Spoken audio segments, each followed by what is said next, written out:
Assalamualaikum warahmatullahi wabarakatuh. Halo hai semuanya, perkenalkan nama aku Nur Anissa Rahma. Aku dari Universitas Gunadarma, Fakultas Ekonomi, Program Studi Akuntansi.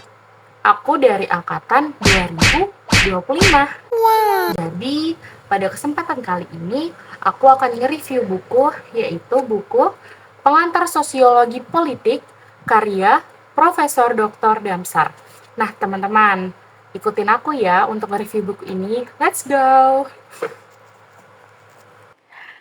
Nah, baik teman-teman. Jadi, kita mulai dari bab pertama, yaitu mengenai pengertian dan ruang lingkup sosiologi politik, yang akan membahas mulai dari pengertian sosiologi, pengertian politik, pengertian sosiologi politik, politik sebagai kajian interdisiplin.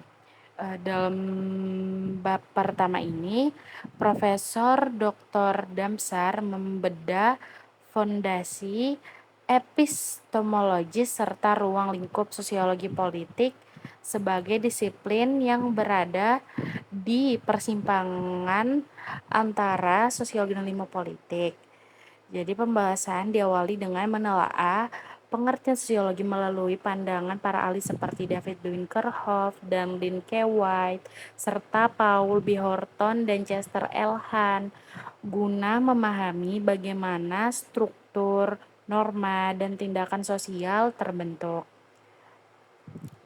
Penulis merumuskan batasan pengertian politik yang berkaitan dengan alokasi kekuasaan, pembuatan keputusan publik, dan pengelolaan konflik dalam masyarakat. Dari kedua konsep tersebut melahirkan pengertian sosiologi politik sebagai cabang ilmu sosiologi yang mengkaji hubungan timbal balik antara tatanan masyarakat dan dinamika politik, baik formal maupun non-formal.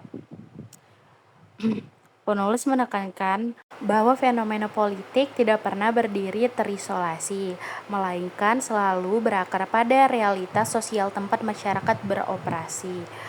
Oleh karena itu, bab ini menempatkan politik sebagai kajian interdisiplin yang membutuhkan pendekatan lintas bidang seperti sejarah, ekonomi, dan psikologi sosial guna menganalisis bagaimana sertifikasi budaya dan agen-agen sosial mempengaruhi legitimasi serta stabilitas suatu sistem politik secara menyeluruh.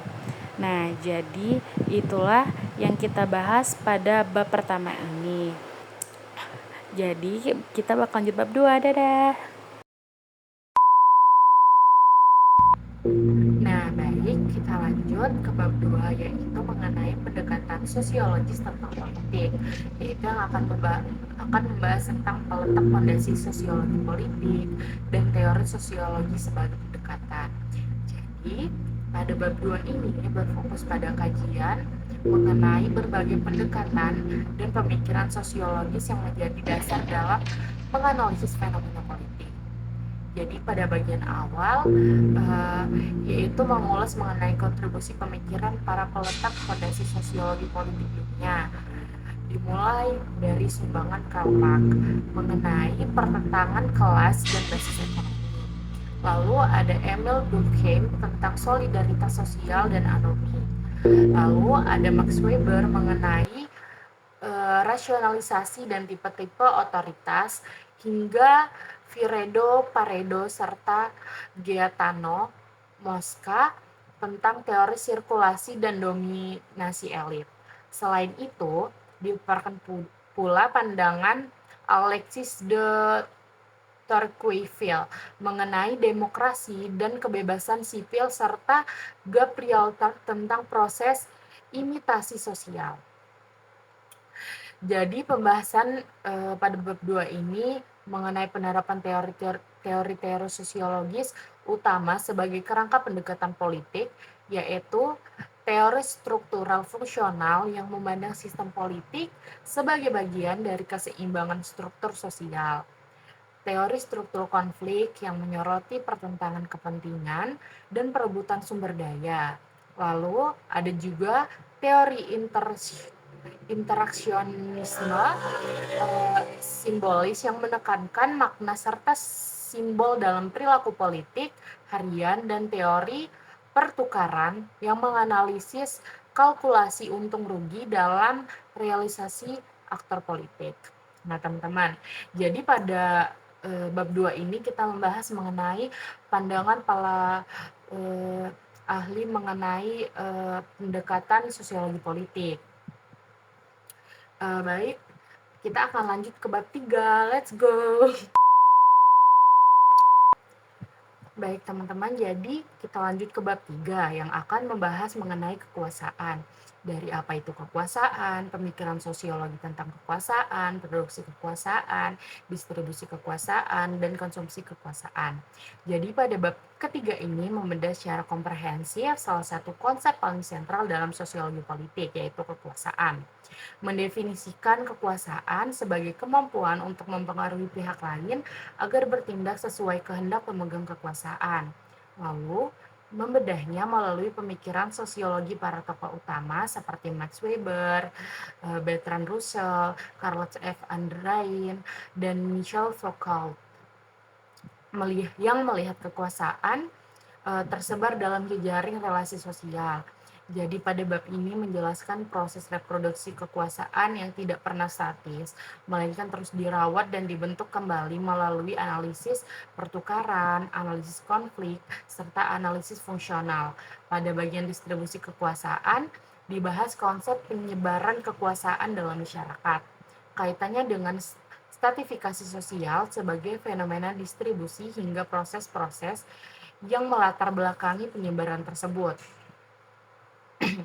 Jadi, pada pembahasan bab ini ditutup dengan analisis mengenai konsumsi kekuasaan yang mencangkup konsep konsumsi kekuasaan oleh para aktor, tujuan pemanfaatan kekuasaan tersebut untuk kepentingan publik atau kelompok, serta cara-cara konsumsi kekuasaan diwujudkan dalam panggung politik praktis.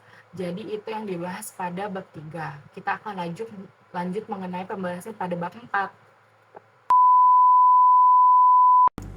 Nah, baik teman-teman, kita lanjut pembahasan pada bab 4, yaitu 3 pilar kekuasaan yang akan membahas apa itu pilar kekuasaan, negara, pasar, civil society, hubungan 3 pilar kekuasaan, dan sinergitas 3 pilar kekuasaan. Jadi pada bab keempat ini memaparkan konsep 3 pilar kekuasaan yang menopang tatanan kehidupan bermasyarakat dan bernegara.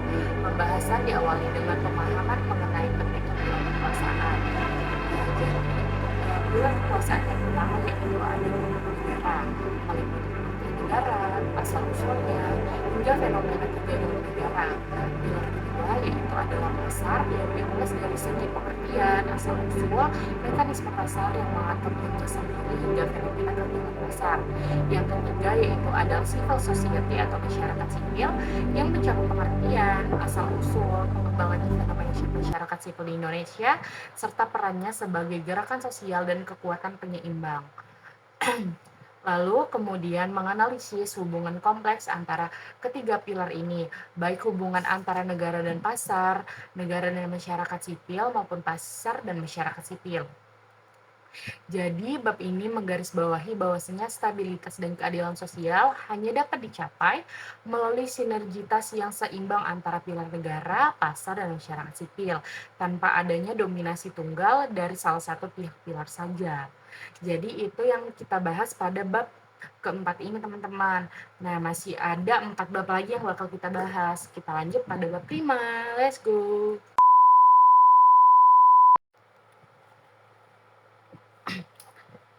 Nah, baik, kita lanjut pada bab 5 yang akan membahas sosialisasi politik, yang akan membahas pengertian sosialisasi politik, agen sosialisasi politik, mekanisme sosialisasi politik, dan perkembangan sosialisasi politik.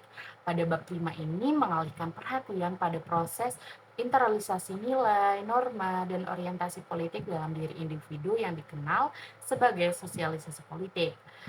Jadi pengertian umum sosialisasi politik dipersempit pada bab ini. yaitu pengertian sosialisasi politik menurut para ahli seperti Paul B. Horton, Charles L. Han, David Bebenhoff, dan Lin Kewan.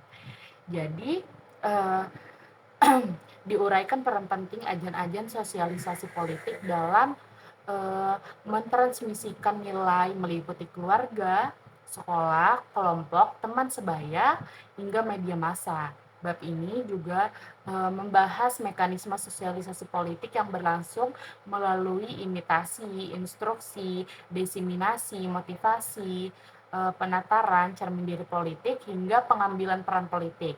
Jadi pada bab ini pembahasannya memperlihatkan bagaimana sosialisasi politik berkembang secara dinamis sepanjang hayat manusia, dari menentukan apakah suatu masyarakat akan memiliki budaya politik yang aktif, partisipatif, atau justru cenderung apatis.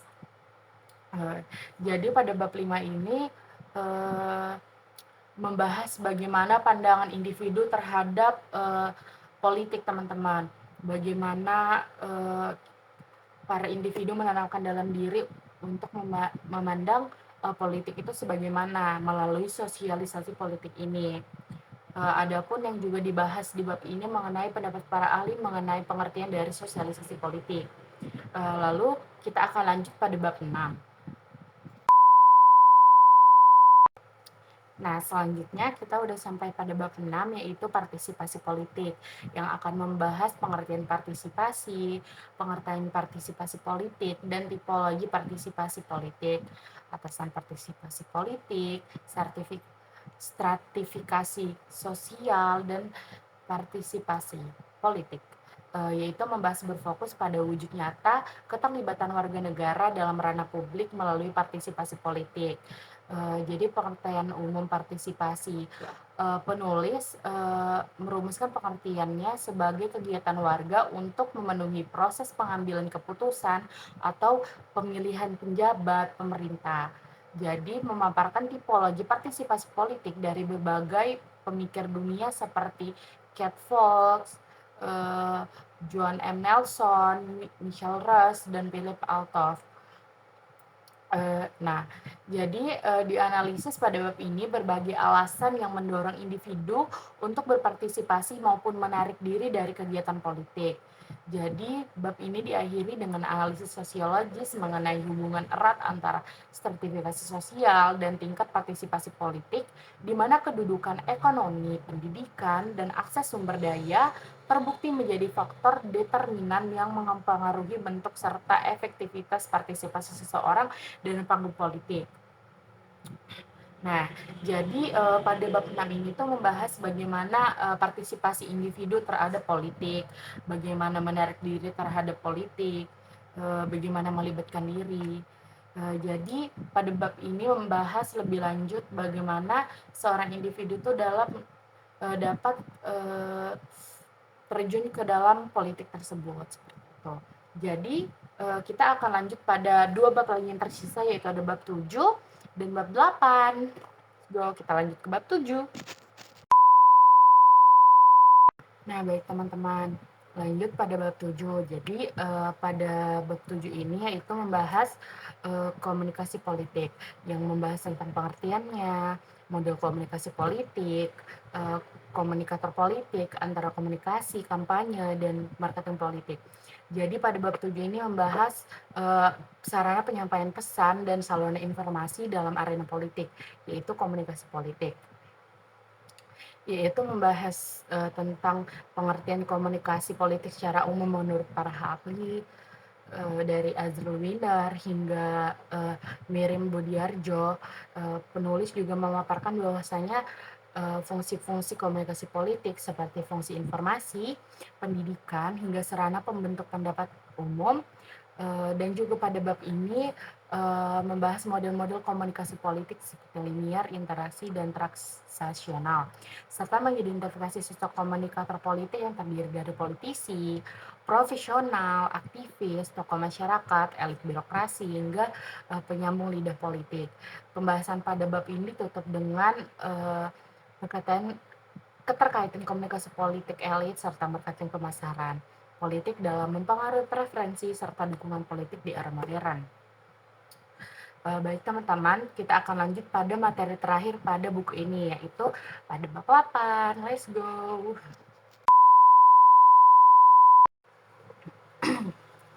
Baik, kita lanjut pada bab terakhir, yaitu bab 8 mengenai partai politik. Jadi pada bab ini membahas mengenai pengertian partai politik, fungsi partai politik, tipologi partai politik. Nah, pada bab 8 ini membedah kelembagaan partai politik sebagai salah satu pilar utama dari sarana perantara dalam sistem partai modern. Dijelaskan juga pengertian partai secara mendasar. Penulis menguraikan pengertian partai politik melalui pemikiran para ahli seperti Sartori dan Mariam Burdiarjo. Dianalisis secara mendalam berbagai fungsi krusial partai politik dalam masyarakat, yaitu sebagai wahana representasi politik, sarana komunikasi politik, sosialisasi politik, partisipasi politik, perekrutan politik, persuasi dan represi politik, mobilitas politik, kendaraan politik, hingga fungsi sebagai bangker politik. Bab ini juga ditutup dengan membahas mengenai tipologi partai politik yang diklasifikasikan berdasarkan kriteria jumlah partai, dasar dukungan massa, dasar basis perolehan suara, faktor primordialisme, hingga ideologi atau dasar rujukan agama yang melandasi pembentukan partai politik. Nah, jadi adapun kesimpulan dari buku yang kita review hari ini, yaitu buku pengantar sosiologi politik karya Profesor Dr. Damsar. Secara menyeluruh menegaskan bahwa dinamika politik tidak pernah berdiri secara terisolasi, melainkan selalu berakar, dipengaruhi, dan mempengaruhi realitas sosial masyarakat.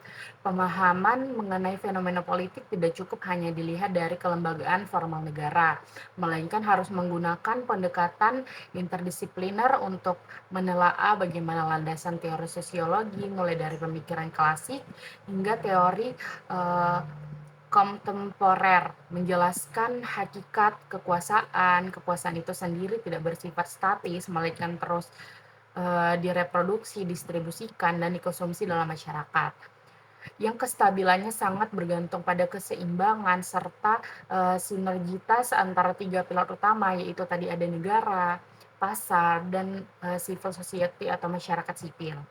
Keberlanjutan tatanan politik ditentukan oleh dinamika agen dan warga negara yang dibentuk melalui proses panjang sosialisasi politik sejak dini melalui berbagai saluran dan mekanisme. Internalisasi nilai-nilai ini pada gilirannya melahirkan pola partisipasi politik dan perilaku memilih masyarakat yang terbentuk serta terinterpretasinya sangat dipengaruhi oleh kedudukan stratifikasi sosial mereka agar aspirasi dan pesan-pesan politik tersebut dapat tersampaikan secara efektif dalam ruang publik. Dibutuhkan proses komunikasi politik yang melibatkan berbagai model serta saluran komunikator. Seluruh proses artikulasi kepentingan, perekrutan kepemimpinan, hingga perwakilan masyarakat tersebut akhirnya dikenali melalui lembaga partai politik yang memegang peran sentral sebagai sarana perantara, membentuk representasi, dan penggerak utama dalam menjaga tatanan demokrasi serta kesejahteraan bersama. Nah, baik teman-teman, udah selesai nih saya mereview buku pengantar sosiologi politik karya Profesor Dr. Damsar. Mungkin itu saja yang dapat saya sampaikan.